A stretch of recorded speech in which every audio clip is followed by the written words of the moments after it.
연예계에는 어두운 일만 있었던 건 아닌데요. 경사도 있었습니다. 네. 세계를 놀라게 한 주인공이 있습니다. 아, 있습니다. 이 소식은 제가 이제 개그계 기생충 아닙니까? 제가 전하겠습니다. 잘 어울려요. 2019년이 대한민국 영화사 100주년입니다. 네. 2019년을 자신의로 만든 봉준호 감독이 주인공입니다. 예. 자신의 7번째 장편 영화죠. 기생충의 개봉을 사흘 앞두고 열린 제72회 칸 영화제에서 한국 영화 최초로 황금 종려상을 받으면서 세계적인 거장으로 올라옵니다. 네. 12살의 나이에 영화 감독이 되기로 마음먹었던 되게 소심하고 어리숙한 영화광이었습니다. 이 트로피를 이렇게 손에 만지게 될 날이 올 줄은 상상도 못했습니다. 사실 기생충은 그 가난한 가족과 부자 가족을 통해서 빈부격차 문제를 다룬 블랙 코미디라고 할 수 있는데요. 칸 영화제에서 선공개대에서 정말 대단한 그 이슈를 몰았는데 영화인들이 정말 찬사를 쏟아냈습니다. 상영 중에 2번의 박수갈채를 받았는데 엔딩 크레딧이 올라간 후에 8분 가까이 다들 기립박수를 받았다고 정말 폭발적인 호응을 이끌어냈죠. 네. 네, 황금종려상 수상 후에 칸 국제영화제 심사위원장이 이런 얘기를 합니다. 한국을 담은 영화지만 동시에 전 지구적으로도 긴급하고 우리 모두의 삶에 연관이 있는 것을 효율적인 방식으로 재미있게 웃기게 이야기한다라고 얘기를 했는데 한국을 담은 영화라는 건 뭐냐면요. 전 세계적으로 반지하라는 개념이 거의 없다는 거예요. 반지하에서, 지하에서 사람이 살아? 이 부분은 굉장히 한국적인 요소라는 건데 이 안에 담긴 내용은 세계적이라는 거죠. 계급 간의 갈등인데 또 하나의 영화 있었죠. 조커. 그 세계적인 영화 조커를 보면 그것도 계급 간의 갈등을 다루고 있거든요. 그래서 기생충과 조커를 가장 문제작으로 온 영화계가 얘기를 하고 있습니다. 2019년. 네, 박수를 받으면서 귀국한 봉준호 감독은 대중뿐 아니라 업계에서도 찬사가 쏟아졌는데 봉준호 감독을 주제로 한 여러 가지 방송들이 많이 그때 당시에 제작이 돼서 틀면 나왔었어요. 맞아. 네. 그리고 거기 이제 너튜브라든지 그 SNS를 통해서 제시카송이 엄청나게 유행을 했잖아요. 아, 잠깐. 제시카, 외동딸, 일리노이, 시카고. 과선배는 김치 먹고는 이사촌. 우리나라 사람들은 그 송을 그렇게 소비하지 않았는데 외국인들이 그걸 굉장히 좋아하더라고요. 그렇게 대중성 그리고 작품성을 동시에 충족시켰다는 평을 받았는데요.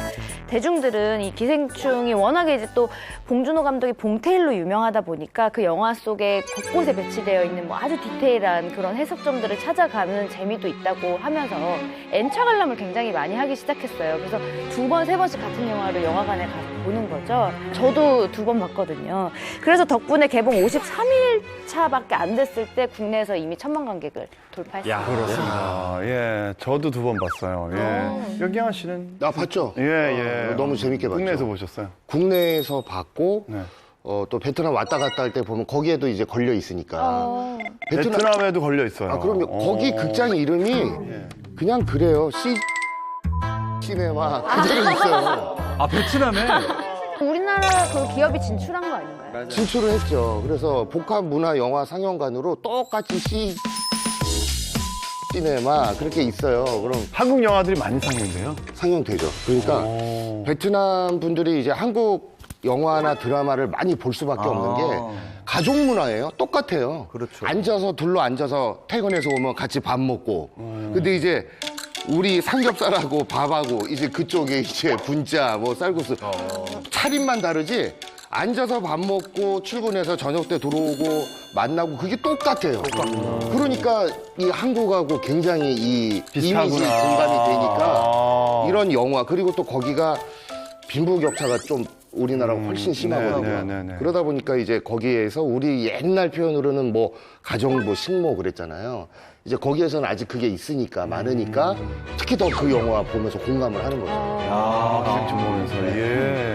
말씀하신 것처럼 이 기생충이 뭐 계급 갈등과 계급 격차에 대해서 얘기하는 영화잖아요. 그러니까 세계 어디에서 보든 공감할 수 있는 영화이기 때문에 여러 나라에 진출했습니다. 보면은 뭐 프랑스, 스위스, 호주, 북미, 독일 등 37개국에서 개봉을 해서 좋은 반응을 얻고 있고요. 또 프랑스, 베트남, 또 독일, 이탈리아 등 19개국에서 박스 오피스 1위를 차지했습니다. 대단합니다. 네, 북미에서는 수입 1,900만 달러를 올렸는데요. 이게 하나로 하면 무려 230억 원이라고 합니다. 올해 북미 개봉 외국어 영화 중에서 수입이 최고점을 찍은 영화였던 거예요. 그뿐만 아니라 뉴욕타임즈 선정 올해 최고의 영화 무려 3위에 오르는 기염을 토하기도 했습니다. 3위밖에 안 됐다니 아쉬운데요. 네, 이렇게 엄청난 수입도 올렸지만은 상복이 정말 터졌어요. 이 기생충이. 그래서 총 52개 해외 영화제에 초청이 됐거든요. 근데 봉준호 감독 같은 경우는 올 한 해 동안 미국, 독일, 캐나다, 호주, 카자흐스탄 등에서 열린 그 영화 관련 시상식에서 개인상으로만 16번 수상을 했다고. 수상하러 다니기만도 너무 바쁘겠는데. 못 가는 것도 있겠죠. 다음 작품 언제까지 기다려야 됩니까? 이거 수상만 하다가 판나겠는데요. 아니 근데 그 많은 나라에서 해외에서 반응이 되다는 건 다 공감을 하는 부분이 그렇죠. 많았다는 공감하는 거잖아요. 부분이 있죠. 미국에서 이 기생충이 처음에 얼마나 많은 관을 가지고 시작을 했을까요? 처음 시작할 때 적게 230억을 시작했겠지. 벌 때. 좀 적었을 것 같은데. 단 3관. 세 번. 단 3관에서 시작해서 600여 관까지 늘려나간 거예요. 근데 이건 정말 대단하다. 입소문의 힘이다라고 밖에는 해석을 할 수밖에 처음에 없고요. 교포 많은 지역에만 했나 보다. 그렇죠. 그럴 그러다가 수도 있어요. 네, 그렇게 했었는데, 사실은 이게 미국 평가를 보면 정확한 답이 나옵니다. 미국 이제 언론에서 기생충을 보면 이렇게 딱 이야기를 해요. 수상작인데도 불구하고 굉장히 엔터테이닝한 영화다. 이게 기생충에 대한 답이 될 것 같아요. 맞습니다. 그래서 결국은 좋은 소식이 또 붙었습니다. 봉준호 감독과 송강호 배우에게 지난 19일에 정부가 문화훈장을 조여줬어요. 대단합니다. 문화훈장을. 뭐 기생충의 열기는 하반기에도 계속 됐는데요. 일단 뭐 국내 영화제인 제40회 청룡 영화상에서 최우수 작품상, 감독상, 여우주연상, 여우조연상, 미술상 5관왕을 차지했고 또 제28회 북일 영화상에는 최우수 작품상, 남녀조연상, 촬영상, 음악상, 각본상 6관왕을 차지를 했습니다. 그 청룡영화제를 제가 봤거든요. 네. 봤는데 이제 5관왕을 이제 받으면서 다른 부분도 이제 다른 영화가 받을 때 그 수상자들이 얘기할 때 재밌더라고요. 저는 솔직히 기생충이 받을 줄 알았는데. 다 기생충. 예, 와, 너무 놀랍네요. 솔직히 기생충인 줄 알았거든요. 받으면서. 그만큼 센 영화니까. 그렇죠. 기대를 안 했었구나. 인정했어. 네. 근데 기생충이 받을 줄 스토리도 알았어요. 그런데 뭐 정말 미술, 음악, 뭐 연출, 연기 어느 부분 하나에서 빠지지 않았기 때문에 다들 그런 말씀을 하신 게 아닌가. 그 말 끝에 더 재밌었던 건 조혜정 씨가 여우주연상을 받았잖아요. 네네. 조혜정 씨는 올라왔을 때 다른 건 다 몰라도 여우주연상은 기생충이 못 받을 줄 알았는데 하면서 눈물에 보인 거예요. 맞아. 너무 의외였다는 거예요. 자기가 받은 게. 사람들이 그래 진심 어린 박수를 쳐줬던 기억이 나요. 네. 다른 건 몰라도 받긴 받을 테는 나는 아닐 거야. 사실 그래서 이제 결국 이제 저희가 기다리고 있는 상이 있지 않습니까? 미국의 맞아요. 아카데미상 수상에도 기대가 모이고 있는데 정말 가능했으면 좋겠습니다. 내년 2월 9일에 열리는 제92회 아카데미 시상식에서 외국어 영화상, 주제가상 예비 후보에도 이름을 올렸다고 합니다.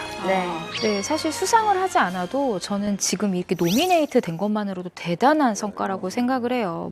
이미 한국 영화 최초로 아카데미상과 함께 미국 양대 영화제로 꼽히는 골든 글로브상에도 뭐 감독, 각본, 최우수 외국어 영화상 3개 부문 후보로 올랐거든요. 특히 아카데미 같은 경우에는 굉장히 백인 중심적이고 굉장히 보수적이고 특히 한국 영화에 유독 곁을 내두지 않았던 곳이기 때문에 이렇게 노미네이트 됐다는 것만으로도 이미 기적이에요. 제가 봤을 때는. 근데 저는 김주현 의견에 반대합니다. 해야 돼요. 후보만 됐다고 기적이라는 건 미국이 만든 논리예요. 저는 봉준호 감독을 가장 좋아하는 이유가요. 이 사람은 권위가 있지만 권위적이지 않고 권위를 깨는 스타일이거든요. 아까 이 영화 칸에서 상영하고 8분 기립박수 쳤다고 그랬죠. 8분을 듣고 나서 봉준호 감독이 뭐라고 했을까요?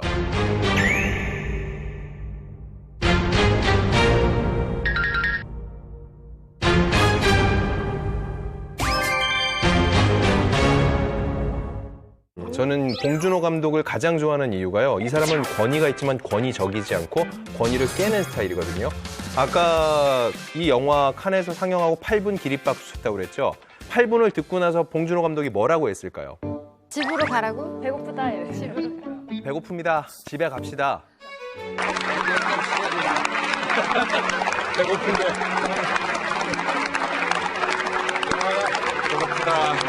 그리고 이번에 아카데미에 대한 질문이 미국에서 계속 질문이 나왔어요.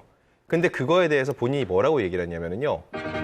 뭐 그렇게 신경 안 쓴다. 이거 로컬 영화제 아니냐? 라고 얘기했어요. 뭔 얘기냐면 전 세계적인 최고의 권위 있는 칸 영화제에서 최고상 영예를 얻었는데 왜 그럼 미국의 한 지역에서 하는 영화제에 내가 그래 신경을 쓰느냐라고 해서 웃으면서 툭 던지면서 굳이 거기가 우리가 너무 신경 쓰지 말자.